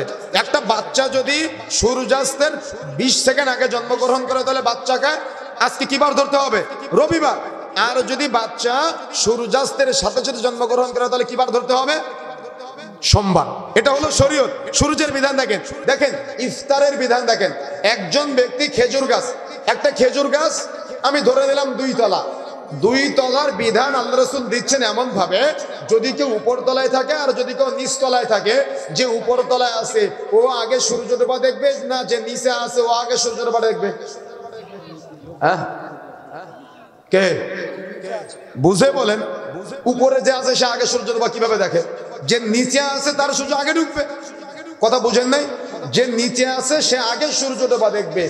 ইসলামী শরীয়তের বিধান কি জানেন? যে খেজুর গাছের মাথায় আছে ও পরে ইফতার করবে, আর যে নিচে আছে সে আগে ইফতার করবে। সামান্য এতটুকু বিধানের মধ্যে যদি এমন পার্থক্য হয়, তো আপনি এগুলা নিয়ে এত মাথামাতি করেন কেন? বুর্জ খলিফা আছে না দুবাইয়ের, এই বুর্জ খলিফার উপর আর নিচ এটুকুর মধ্যে 17 মিনিট আগে পরে ইফতার করা হয়। কথা বুঝতে পেরেছেন? কয় মিনিট? প্রায় 17 মিনিট আগে পরে ইফতার করা হয়। বন্ধুরা আমার, এগুলা হলো চন্দ্র এবং সূর্যের বিধান। আল্লাহ এবং আল্লাহ রাসূল যেভাবে বলেছে আমাদের সেভাবে বিশ্বাস করতে হবে। কেন? আল্লাহর জ্ঞানটা হলো বিশাল সমুদ্র, আর আমাদের জ্ঞান হলো ওই সমুদ্রের মধ্যে আঙ্গুল ডুবালে 1 ফোঁটা পানি যে টলমল করে, এগুলো আমাদের সবার জ্ঞান। এই 1 ফোঁটা জ্ঞান নিয়ে আল্লাহর জ্ঞানের সাথে পাঞ্জা লড়া যাবে? যাবে কি? যাবে না। তাহলে দেখুন, আমরা একটু চিন্তা করি, বিবেচনা করি। আল্লাহ রাসূল কি বললেন? সুমু লি রুয়াতিহি ওয়াফতিরু লি রুয়াতিহি, তোমরা চাঁদ দেখে সিয়াম পালন করো, চাঁদ দেখে সিয়াম ছেড়ে দাও। এমন ভাবে শুনবেন যদি কেউ আপনাদের কাছে কখনো দাওয়াত নিয়ে আসে, আপনারা যেন বলতে পারেন। মনে থাকবে ইনশাআল্লাহ? বলতে পারবেন ইনশাআল্লাহ? দেখেন আল্লাহ রাসূল কি বললেন? তোমরা চাঁদ দেখে সিয়াম পালন করো, চাঁদ দেখে সিয়াম ছেড়ে দাও। আচ্ছা, পৃথিবীতে কয়টা দীর্ঘামা রেখায় চাঁদ উঠে জানেন? কেউ বলতে পারবেন? একজন এখানে সায়েন্সের ছাত্র কারা আছে বলতে পারবে? পৃথিবীতে কয়টা দীর্ঘামা রেখায় চাঁদ দেখা যায়? কয়টা বলতে পারবেন কেউ?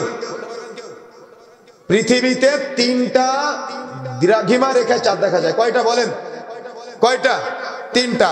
একটা হলো পশ্চিমে, একটা মিডল ইস্টে, আর একটা হলো পূর্বে। কথা বুঝতে পেরেছেন? আমরা কোথায় আছি বলেন তো? আমরা কোথায়?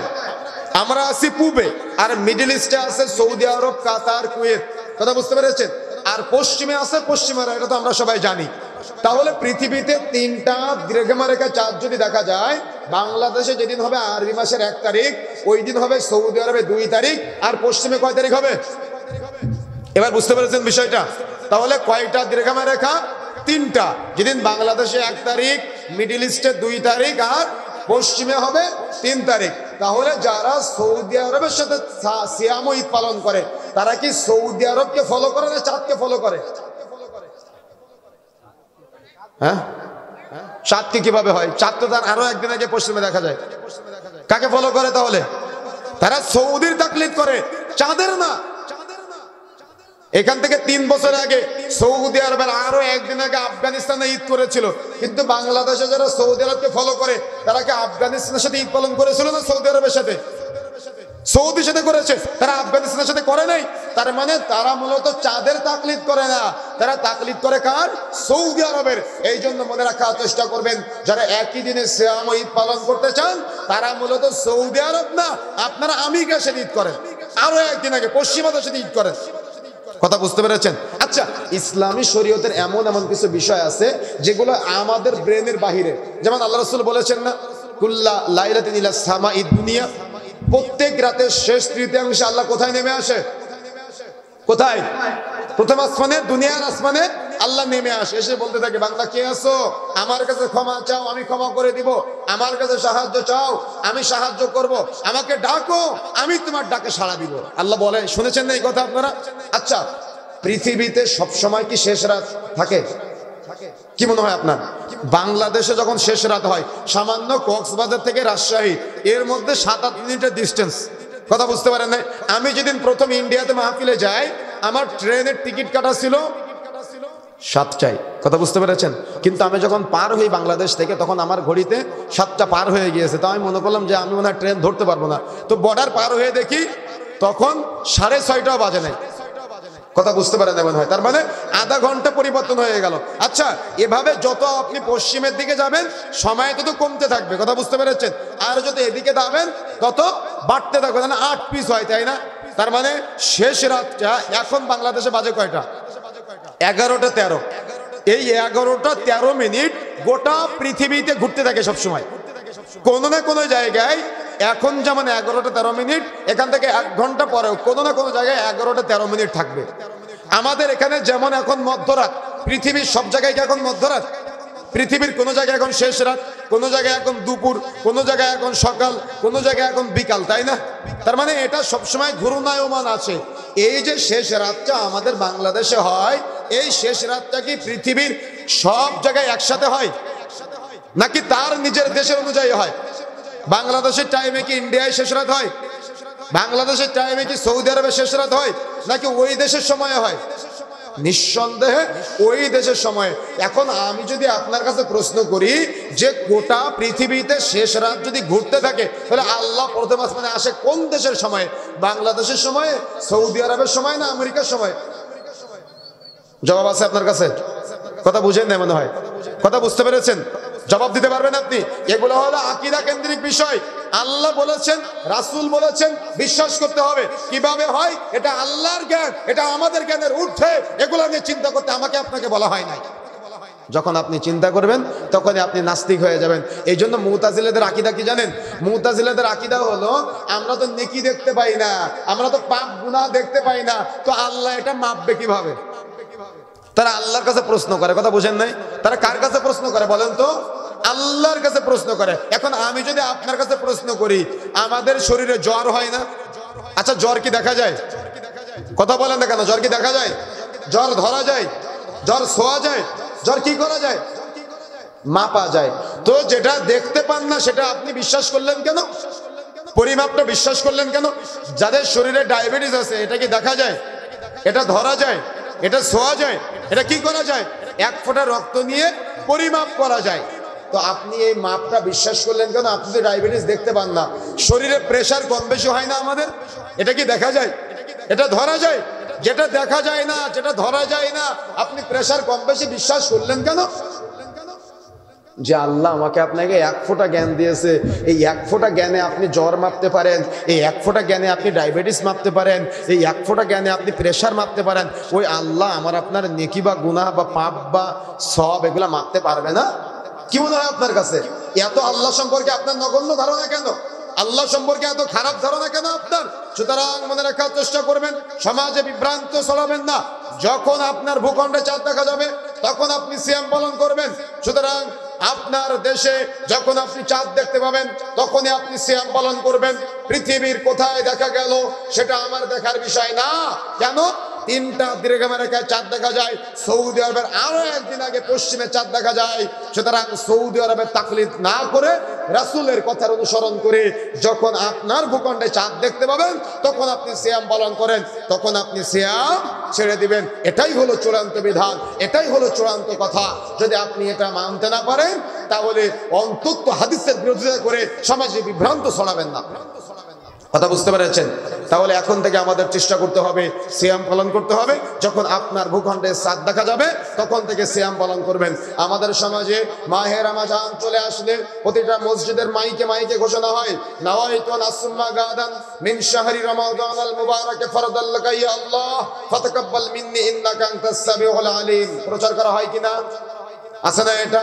তার মানে কি করা হয়? এটা নিয়ত করা হয়, নিয়ত পড়া হয় মাইকে মাইকে। রাসূলুল্লাহ সাল্লাল্লাহু আলাইহি ওয়াসাল্লাম নিয়ত পড়েছেন রমজানের সিয়ামের, সাহাবায়ে কেরাম পড়েছেন। পৃথিবীতে একমাত্র হজের নিয়ত ব্যতীত আল্লাহ রাসূল কোনো ইবাদতের নিয়ত মুখে উচ্চারণ করে পড়ে নাই। তার মানে আপনি তো আজকে সাহারির সময় উঠলেন না, আপনি আগামীকাল উঠবেন কেন? সিয়াম পালন করার জন্য। এটাই আপনার নিয়ত। নিয়ত করতে হয়, নিয়ত পড়তে হয় না। কথা বুঝতে পেরেছেন? নিয়ত করতে হয়, নিয়ত পড়তে হয় না। ফরজ সালাতের এক নিয়ত, সুন্নাত সালাতের এক নিয়ত, তারাবির সালাতের এক নিয়ত, জানাজা সালাতের এক নিয়ত, ভিতরের সালাতের এক নিয়ত। সমাজে প্রচলিত এরকম যত নিয়তের ছড়াছড়ি আছে, একমাত্র হজ্জের নিয়ত ব্যতীত পৃথিবীতে কোনো ইবাদতের নিয়ত মুখে উচ্চারণ করে রাসূলুল্লাহ সাল্লাল্লাহু আলাইহি ওয়াসাল্লাম পড়েন নাই। যদি রাসূলুল্লাহ সাল্লাল্লাহু আলাইহি ওয়াসাল্লাম না পড়ে, যদি সাহাবায়ে কেরাম না পড়ে, যদি আমি আপনি ইবাদত মনে করে নতুন করে নিয়তটা তৈরি করি, তাহলে এটা সুন্নতের পরিবর্তে বিদআত হয়ে যাবে। কথা বুঝতে পেরেছেন? কি হবে বলেন তো? সুন্নতের পরিবর্তে বিদআত হয়ে যাবে। আর বিদআত করলে বিচারের মাঠে আল্লাহ রাসূল সুহকান সুহকান বলে তাড়িয়ে দিবে। কেন? বিদআত করা মানে রাসূলকে অসম্মান করা, বিদআত করা মানে রাসূলকে খাটো করা। যে আমল আল্লাহ রাসূল প্রয়োজন মনে করে নাই, সে আমল আপনি আপনার নিজের জন্য প্রয়োজন মনে করলেন কেন? কথা বুঝতে পারেন নাই? যে আমল রাসূলুল্লাহ সাল্লাল্লাহু আলাইহি ওয়াসাল্লাম প্রয়োজন মনে করে নাই, সে আমল আপনি প্রয়োজন মনে করলেন কেন? এই জন্য যে কথাগুলো বলতে যাচ্ছিলাম, মনে রাখার চেষ্টা করতে হবে, আমাদের আমল হতে হবে রাসূলের পদ্ধতিতে। আমল কম হোক কিন্তু আমলটা রাসূলের পদ্ধতিতে হোক। যদি আমল বেশি হয় কিন্তু আমলটা রাসূলের পদ্ধতিতে হচ্ছে না, তাহলে কিন্তু নেকি হবে না, বরং বিদআত হয়ে যাবে। আর প্রত্যেক বিদআত করলে গুনাহ হয়। এজন্য সতর্ক হতে হবে, সাবধান হতে হবে। মাহে রমজান নিকটবর্তী, একেবারে মাত্র একটা দিন বাকি আছে। আল্লাহ রাসূল বলছেন, যে ব্যক্তি রমজান পেল কিন্তু তার পিছনের গুনাহ থেকে ক্ষমা পেল না, অর্থাৎ ক্ষমা পাওয়ার জন্য চেষ্টা করলো না, তার মতো হতভাগা ব্যক্তি আর কেউ এই দুনিয়াতে নাই। এই জন্য মাহে রমজান আমাদের অত্যন্ত নিকটবর্তী। মাহে রমজান, আচ্ছা, আমাদের দিনী ভাইয়েরা এখানে অনেক পরিশ্রম করে আয়োজন করেছে। আপনারা চেষ্টা করবেন তাদের পরিশ্রমকে সফল করার জন্য। ভিতরে ভিতরে তারা যাচ্ছে, আপনারা সহযোগিতা করবেন এবং আলোচনা শুনবেন ইনশাআল্লাহ।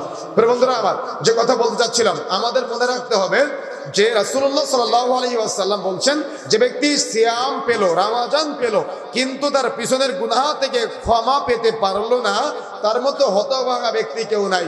আল্লাহ রাব্বুল আলামিন বলছেন, ইয়া আইয়ুহাল্লাযীনা আমানু কুতিবা আলাইকুমুস সিয়াম কামা কুতিবা আলাল্লাযীনা মিন ক্বাবলিকুম লাআল্লাকুম তাত্তাকুন। হে ঈমানদারগণ, তোমাদের উপর সিয়ামকে ফরজ করা হয়েছে, তোমাদের পূর্ববর্তীদের উপর সিয়ামকে ফরজ করা হয়েছিল, যাতে করে তোমরা মুত্তাকি হতে পারো, পরহেজগারিতা অর্জন করতে পারো। বন্ধুরা আমার, মাহে রমজান পুরাটাই শয়তানকে শৃঙ্খলাবদ্ধ করা হয়। তার মানে যখন রমজান চলে আসে, ফুতিহাত আবওয়াবুস সামা, আসমানের দরজা খুলে দেওয়া হয়। ওয়াফি রিওয়ায়াতিন ফুতিহাত আবওয়াবুল জান্নাহ, জান্নাতের দরজা খুলে দেওয়া হয়। ওয়াফি রিওয়ায়াতিন ফুতিহাত আবওয়াবুর রাহমা, রহমতের দরজা খুলে দেওয়া হয়। ওয়া সুলসিলাতিশ শায়াতিন, শয়তানকে শৃঙ্খলাবদ্ধ করা হয়। যখন রমজানে শয়তানকে শৃঙ্খলাবদ্ধ করা হয় তখন দাড়ি লম্বা হয়ে যায়, তখন সিগারেট নেশা জাতীয় দ্রব্য অনেকে ছেড়ে দেয়, তখন হারাম উপার্জন ছেড়ে দেয়। কিন্তু ঈদের দিন সকালে গিয়ে আবার রাসূলের সুন্নাত দাড়ি কেটে ফেলে। ঈদের দিন সকাল থেকে আবার হারাম উপার্জন শুরু করে, হারাম নেশা জাতীয় দ্রব্য সেবন করে। সারা রমজান মাস ইমানদার পরহেজগার তাকওয়াশীল হওয়ার চেষ্টা করেছে, আর ঈদের দিন সকালে বক্স ভাড়া করে এলাকায় এলাকায় গান বাজনা বাজায়। এই যুবকরা কারা? যারা আজকে এই ঈদের দিন পুরা রমজানে গুনাহ থেকে মুক্ত হয়ে ঈদের দিন তারা ট্রাক ভাড়া করে, পিকআপ ভাড়া করে, বক্স নিয়ে সেখানে গান বাজনা বাদ্যযন্ত্রের আয়োজন করে। এরা কারা? এরা আপনারই সন্তান। আপনার সামনে আপনার ছেলে এরকম দুঃসাহস দেখায় কিভাবে? আপনার সামনে আপনার ছেলেটা এরকম হারাম কাজ করে কিভাবে? আপনার একটু লজ্জা লাগে না? আপনার একটু খারাপ লাগে না? আরে বাবা, আমার খারাপ লাগবে কিভাবে? আমার তো আশ্চর্য লাগে, একটা মুসলমান বাবা একটা ইমানদার হিসেবে নিজে দাবি করে, তার ছেলে চুলের মধ্যে এমন কাটিং দিয়ে ঘুরে বেড়ায়, তাকে মুসলমানের ছেলে মনে হয় না। এক কালার, পিছনে এক কালার, ডানে এক কালার, বামে এক কালার, তার মানে তার কালারের চোটে তাকে মুসলমানের ছেলে মনে হয় না। এমন একটা জামা গায়ে দেয় যে জামাটার মধ্যে 4-5 জায়গায় ছেঁড়া ফোটা, এমন একটা প্যান্ট পরে যে প্যান্টটার মধ্যে 4-5 জায়গায় ছেঁড়া ফোটা। ইহুদি খ্রিস্টানদের চাইতে আপনার ছেলের রুচি খারাপ। আবার আপনি কি বলেন? আপনি নাকি ইমানদার, আপনি বলেন আপনি নাকি পরহেজগার, ওদিকে আপনার ছেলেটা ইহুদির দেশের পতাকা আপনার ঘরের উপরে ঝোলায় খেলার সময়। আবার আপনি বলেন আপনার ছেলেকে নিয়ে আপনি গর্ব করেন। আরে আপনার ছেলে ফজরের নামাজ না পড়লে আপনার লজ্জা লাগে না? আপনার ছেলে ফজরের সালাত আদায় না করলে আপনার খারাপ লাগে না? কিন্তু আপনার ছেলে গোল্ডেন প্লাস না পেলে আপনার খারাপ লাগে। বিচারের মাঠে যখন আপনার ছেলেটা দাঁড়াবে তখন আপনার চেহারা হয়ে যাবে অবনত, আপনার চেহারা হয়ে যাবে লাঞ্ছিত। কেন? বিচারের মাঠে যখন অপরাধী সন্তানকে জাহান্নামে নেওয়া হবে তখন ওই সন্তান 2 হাত উঁচু করে বলবে, আল্লাহ আমার কিছু কথা আছে, অভিযোগ আছে। তখন আপনার সন্তানের অভিযোগ শোনা হবে, কথা শোনা হবে। তখন আপনার সন্তান বলবে, আল্লাহ আমার বাবা মাকে আমার সামনে উপস্থিত করা হোক, হাজির করা হোক। প্রত্যেকে নিজের সন্তানকে নিয়ে চিন্তা করবেন, যখন তার সন্তানের সামনে বাবা মাকে হাজির করা হবে, উপস্থিত করা হবে, তখন সন্তান বলবে, আল্লাহ আমার বাবা মার সামনে আমি ফজরের সময় ঘুমিয়েছিলাম, আমার বাবা মা আমাকে কিছু বলে নাই, আজকে আমি আমার বাবা মাকে না নিয়ে একা একা জাহান্নামে যাব না। আল্লাহ আমার বাবা মার সামনে আমি রমজানের সিয়াম পালন করতে চেয়েছিলাম, কিন্তু আমার শরীর খারাপের দোহাই দিয়ে আমার বাবা মা আমাকে সিয়াম পালন করতে দেয়নি, আজকে তো আমি আমার বাবা মাকে না নিয়ে একা একা জাহান্নামে যাব না। আল্লাহ আমার বাবা মার সামনে আমি সিগারেট খেয়েছিলাম, আমার বাবা মা আমাকে কিছু বলে নাই, আজকে আমি আমার বাবা মাকে না নিয়ে একা একা জাহান্নামে যাব না। আল্লাহ আমার বাবা মার সামনে আমি নেশা জাতীয় দ্রব্য সেবন করেছিলাম, সিনেমা দেখেছিলাম, আরে আমার বাবাই তো আমাকে সাথে নিয়ে সিনেমা হলে গিয়েছিল, আমি যে টিভিতে সিনেমা দেখতাম ওই টিভির ডিশের বিল আমার আব্বু দিত, ওই টিভি আমার আব্বুর টাকায় ক্রয় করা, আমার বাবা আমাকে কিছু বলে নাই, আজকে তো আমি আমার বাবাকে না নিয়ে একা একা জাহান্নামে যাব না। আল্লাহ আমি আমার বাবা মার সামনে কাপড় টাকনুর নিচে পড়তাম, আমার বাবা মা আমাকে কখনো কিছু বলে নাই, আজকে তো আমি আমার বাবা মাকে না নিয়ে একা একা জাহান্নামে যাব না। আপনার আদরের মেয়েটা বলবে, আল্লাহ আমি আমার বাবা মার সামনে কাপড় টাকনুর উপরে পড়তাম, আমার বাবা মা আমাকে কিছু বলে নাই, আজকে তো আমি আমার বাবা মাকে না নিয়ে একা একা জাহান্নামে যাব না। বিচারের মাঠে আপনার মেয়েটা বলবে, আল্লাহ আমি আমার বাবা মার সামনেই আমি বুকে পিঠে ওড়না না দিয়ে চলতাম, আমার বাবা মা আমাকে পর্দা করতে বলে নাই, আজকে তো আমি আমার বাবা মাকে না নিয়ে জাহান্নামে যাব না। আল্লাহ আমার বিবাহের প্রয়োজন ছিল কিন্তু আমার বাবা মা আমাকে বিবাহ দেয়নি, আজকে আমি আমার বাবা মাকে জাহান্নামে না নিয়ে একা একা জাহান্নামে যাব না। সুতরাং মনে রাখার চেষ্টা করতে হবে, বিচারের মাঠে এভাবে আপনার সন্তান আত্মনাদ করবে আর আপনার বিরুদ্ধে যাবে। আজকে আপনি আপনার সন্তানের জন্য সুদ খেয়ে ঘুষ খেয়ে বিশাল 5 তলা বিল্ডিং রেখে যাচ্ছেন, বিচারের মাঠে আপনার সন্তান বলবে, আমি এগুলো চাইনি, আমার বাবা রেখে গিয়েছে আমার জন্য, আমি জাহান্নামে যেতে চাই না, ওটা আমার বাবার উপার্জন। কথা কি বুঝতে পেরেছেন? কথা বুঝতে পেরেছেন? আপনার সন্তানের বিবাহের প্রয়োজন হয়েছে, আপনার সন্তানকে বিবাহ দিচ্ছেন না, আপনি লাজনাত দাইমার ফতোয়া অনুযায়ী মনে রাখার চেষ্টা করবেন, যেহেতু আল্লাহ রাসূল বলেছেন, ইয়া মা'আশারাশ শাবাব মান ইসতাতা মিনকুম, হে যুবক সম্প্রদায় যাদের বিবাহ করার ক্ষমতা আছে তোমরা বিবাহ করো। আজকে অভিভাবকরা মনে রাখার চেষ্টা করবেন, সন্তান জন্ম দেওয়ার পরে তার নাম রাখা যেমন বাবা মার দায়িত্ব, সন্তান জন্ম দেওয়ার পরে সন্তানকে আদর্শিত করা যেমন বাবা মার দায়িত্ব, সন্তান জন্ম দেওয়ার পরে সন্তানকে দ্রুত বিবাহ দিতে থেকে হালাল করে দেওয়া, এটাও বাবা মার দায়িত্ব। এজন্য সৌদি আরবের সবচেয়ে বড় ফতোয়া বোর্ড লজনাত দাইমার ফতোয়া অনুযায়ী যদি কোনো বাবা মা উপযুক্ত বয়স হওয়ার পরে সন্তানকে বিবাহ না দেয়, তো বিবাহ বহির্ভূত সন্তান যত গোপন পাপ করবে প্রতিটা পাপের একটা করে ভাগ বাবা মার আমল নামায় লিপিবদ্ধ করা হবে। এই জন্য যদি সন্তানের এই পাপের ভাগ নিতে না চান, তাহলে তওবা করে ফিরে আসতে হবে এবং চেষ্টা করতে হবে সন্তানকে দ্রুত বিবাহ দিয়ে তাকে হালাল করে দেওয়া। যদি আপনি সন্তানকে দ্রুত বিবাহ দিয়ে হালাল করে না দেন, বিবাহ বহির্ভূত সন্তান যত গোপন পাপ করবে প্রতিটা পাপের একটা করে ভাগ বাবা মার আমল নামায় লিপিবদ্ধ করা হবে। এই জন্য আমাকে আপনাকে মাহে রমজানের একেবারে আগ মুহূর্তে আমি যেটা বলে যেতে চাই, রমজান চলে এসেছে, আমাদের নেকি অর্জনের মাস, সওয়াব অর্জনের মাস, গুনাহ থেকে মুক্ত হওয়ার মাস। আসুন আমরা এতদিন যা করেছি, আমরা ঈমানদার, আমরা জান্নাত চাই, আমরা পরহেজগার, আমরা জান্নাত চাই, আমরা আল্লাহর ভালোবাসা চাই।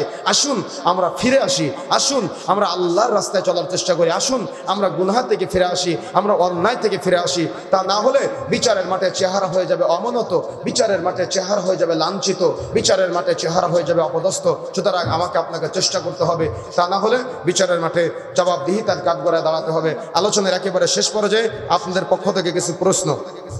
রুকু থেকে উঠার সময় আমরা বলে থাকি সামিআল্লাহু লিমান হামিদা। আবু তাহা আদনান বলেছে এটি ভুল, তিনি বলেছে সামিআল্লাহু লিমান হামিদা, আলাদা করে বলার জন্য। এটা আরবি গ্রামারের ত্রুটি থাকার কারণে অনেক সময় অনেকেই কথাগুলো বলে থাকে, কিন্তু আপনি সামিআল্লাহু লিমান হামিদা বললে কোনো অসুবিধা নেই ইনশাআল্লাহ। কুরবানির পশু কি যে কেউ জবেহ করতে পারবে? জি, কুরবানির পশু যে কেউ জবেহ করতে পারবে, তবে চেষ্টা করবেন যিনি কুরবানি দিবেন তিনি জবেহ করার জন্য। তাহলে একটু খুলে দেন, তাহলে কি হবে? মায়া জন্ম হবে, মায়া। কথা বুঝতে পেরেছেন? এমনকি যদি মহিলারাও চেষ্টা করে, যদি কোনো পুরুষ না থাকে তো জবেহ করতে পারে। কথা বুঝতে পেরেছেন? যদি কোনো পুরুষ না থাকে মহিলারাও চাইলে জবাহ করতে পারে। এরকম অনেক বর্ণনা কোরআন এবং সহিহ সুন্নাহয় পাওয়া যায়। কুরবানির মাংস বন্টনের বিষয়টি বলবেন। আল্লাহ রাসূল বলেছেন তোমরা খাও এবং বিলিয়ে দাও। এজন্য ওলামায়ে কেরাম খাও এবং বিলিয়ে দাওকে এটা মূলত 3 ভাগে ভাগ করতে বলেছেন। 1, নিজের পরিবারে খাবে, 2, প্রতিবেশীদের দিবে, 3, আত্মীয়দের মধ্যে দিয়ে দিবে। তবে যদি আপনার বাড়িতে আপনি প্রতিবেশীদের দাওয়াত দেন আর আত্মীয়দের দাওয়াত দেন আর পুরাটাই বাড়িতে রান্না করে খাওয়াই দেন, এটাও চলবে। কথা বুঝতে পেরেছেন? খাও এবং বিলিয়ে দাও। আর যদি আপনি সবার বাড়িতে বাড়িতে পৌঁছে দেন, এটাও সুন্দর হবে ইনশাআল্লাহ। আসসালামু আলাইকুম। ওয়ালাইকুম আসসালাম রাহমাতুল্লাহ। আসর কিংবা অন্যান্য ফরজ সালাতে কেউ যদি একাই পড়ে তবে কি তার সাথে অর্থাৎ জামাতে অংশগ্রহণ করা যাবে? অবশ্যই জামাত, ফরজ সালাত যেগুলো আছে সেগুলোতে যদি কেউ একাকী সালাত আদায় করে অবশ্যই জামাতে অংশগ্রহণ করবেন, সব বেশি হবে ইনশাআল্লাহ। রুহ কাকে বলে? রুহ কি মরণশীল? রুহ কখনো মরে না। কথা বুঝতে পেরেছেন? আমাদের দেহ থেকে রুহকে নেওয়া হয়, আল্লাহ রাব্বুল আলামিন সেই রুহের জগৎ থেকে এটা স্থানান্তরিত হয় শুধুমাত্র। কথা বুঝতে পেরেছেন? রুহকে এক জায়গা থেকে এক জায়গায় নেওয়া হয়, স্থানান্তরিত করা হয়। রুহের দ্বারা কোনো কি পাপ হয়? তার মানে আত্মার পাপ বলতে অনেক সময় আমাদের শরীরে প্রবৃত্তির অনুসরণ করি আমরা। যেমন বুঝতে পেরেছেন, যেমন সূরা হুমাজার মধ্যে আসছে ওয়াইলুল লিকুল্লি হুমাজাতিল লুমাজা, ধ্বংসপ্রাপ্ত ওই ব্যক্তি যে সামনে এবং পিছনে নিন্দা করে বেড়ায়। এগুলো আত্মাকেন্দ্রিক পাপ। কথা বুঝতে পেরেছেন? এগুলো মানুষ আত্মার প্রশান্তির জন্য করে থাকে। এরকম অনেকগুলি পাপ আছে যেগুলো আত্মাকেন্দ্রিক আছে। এই জন্য আত্মাকেন্দ্রিক যে পাপগুলো আছে এগুলো আত্মার শাস্তির ব্যাপারে আসছে আবার। কথা বুঝতে পেরেছেন? আত্মা বিচারের মাঠে যে জাহান্নামে দেওয়া হবে, চূর্ণ বিচূর্ণ করা হবে, এরকম বহু বর্ণনা পাওয়া যায়। আমি আলেম ও ওলামাদেরকে বলতে শুনেছি মানুষ মারা গেলে রুহটা জান্নাতে যাবে আর না হয় জাহান্নামে যাবে, এ কথা বলা কি? তার মানে এটা কিয়ামতের আগ মুহূর্ত পর্যন্ত ইল্লিন অথবা সিজ্জিন, ইল্লিনটা হলো জান্নাতের একটা অংশ আর সিজ্জিনটা হলো জাহান্নামের একটা অংশ। এই দুই জায়গার কোনো এক জায়গাতে অবস্থান করে। মানুষের মধ্যে রুহ, নাফস, তার মানে ওই নাফসের অনুসরণ, এটাই কথা বুঝতে পারে, প্রবৃত্তির অনুসরণ।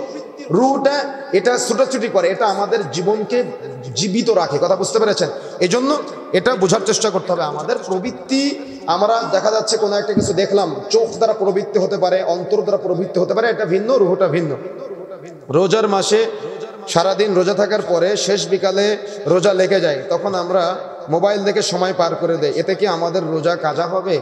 রোজা থাকা, সিয়াম পালন করা অবস্থায় অনেকেই সিয়াম পালন করা অবস্থায় সিনেমা দেখে সময় পার করে, এগুলা চলবে না। কথা বুঝতে পেরেছেন? এগুলো ত্রুটিপূর্ণ হয়ে যাবে।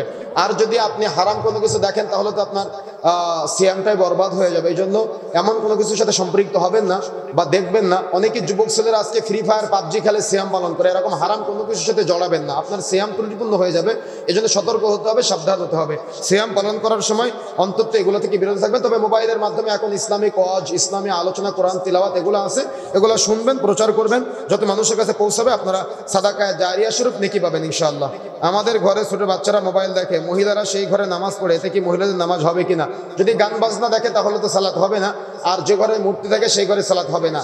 এজন্য মনে রাখতে হবে আমাদের বাচ্চাদের হাতে মোবাইল দেওয়া থেকে বিরত থাকবেন। কেন জানেন? আমেরিকার একটা গবেষণায় আমরা দেখেছি, বিশেষ করে ইউরোপের গবেষণায়, সেটা হলো বাচ্চাদের মধ্যে শতকরা প্রতি 100 জনে 75 জন বাচ্চা মানসিক রোগী হয়ে যাচ্ছে।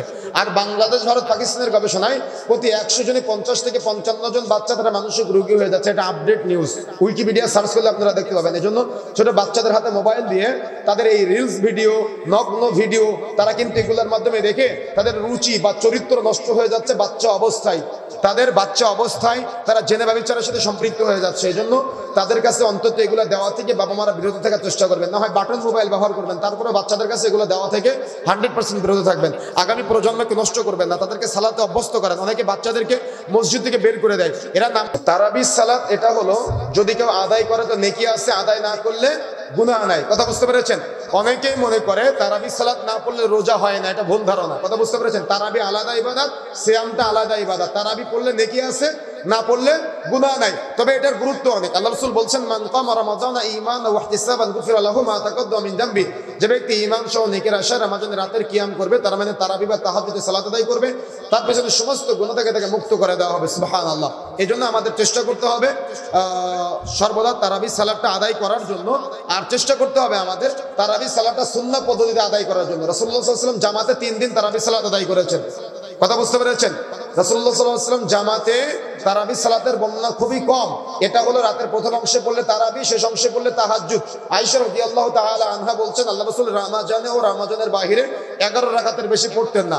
তবে আবার 2 রাকাত করে লম্বা আলোচনা পাওয়া যায়। জমহুর মুহাদ্দিসদের মধ্য থেকে 2টা বর্ণনা পাওয়া যায়। যেহেতু 2 রাকাত করে, আর ওদিকে 11 রাকাতের বর্ণনা, সেহেতু 2 রাকাত করে 8 রাকাতে গিয়ে স্টপ। আবার অনেকে বলেছেন 2 রাকাত করে পড়তে পারে, যেহেতু ওখানে লিমিটেশন নাই। কথা বুঝতে পেরেছেন?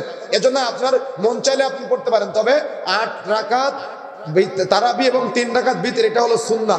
এখন আপনার চিন্তা, আপনি সুন্নাতের উপরে আমল করবেন নাকি আপনি জায়েজের উপরে আমল করবেন। একটা জায়েজ আর একটা হলো সুন্নাহ। আমি মনে করি সুন্নতের উপরে আমল করবেন, সেটাই চূড়ান্ত। আর আপনি কোনো বিষয়ে আমল করার সময় চেষ্টা করবেন ধীরে ধীরে আমল করার জন্য। তারাবি সালাত অনেক ভিডিওতে আমরা দেখি 20 রাকাত নামাজ পড়ে 14 মিনিটে।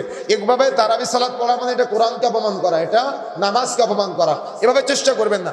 আপনি পড়বেন সুন্নাহ পদ্ধতিতে পড়বেন, আপনি লম্বা করবেন। আল্লাহ রাসূল যখন রাতের সালাত আদায় করতেন তখন আল্লাহ রাসূলের পা ফুলে যেত, এত দীর্ঘ করতেন। কথা বুঝতে পেরেছেন? এই জন্য সালাতগুলো আদায় করবেন পরিবারকে সাথে নিয়ে, লম্বা করবেন। কিরাত যত লম্বা করা যায় সালাতের মধ্যে চাইবেন আল্লাহর কাছে, বেশি বেশি চাইবেন। কিন্তু আপনি এত দ্রুত সাজদা দিলেন, একটা সাজদা দিয়ে আর একটা সাজদা মুরব্বি দেওয়ার আগে আপনি 2য় রাকাতের জন্য দাঁড়ায় গেছেন। এভাবে নামাজকে অপমান করার দরকার নাই। 8 রাকাত তারাবি সালাত আদায় করা জমহুরদের মতে সুন্নাহ।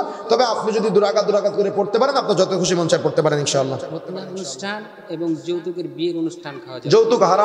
যৌতুক হারাম। যেখানে হারাম কাজগুলো হবে সেখানে আপনারা যাবেন না। আর খাতনার কোনো অনুষ্ঠান করা যাবে না। কথা বুঝতে পেরেছেন? খাতনার কোনো অনুষ্ঠান আয়োজন করা যাবে না, এগুলো থেকে বিরত। আপনারা অনুষ্ঠান করতে চান, আকিকার আয়োজন করেন 7ম দিনের দিন। বাচ্চার 7ম দিনের দিন নাম রেখে আকিকা করে দেন, অনুষ্ঠান করে সবাইকে খাওয়াই দেন, বাচ্চার জন্য সবাই দোয়া করবেন ইনশাআল্লাহ। কিন্তু খাতনার কোনো অনুষ্ঠান করা যাবে না।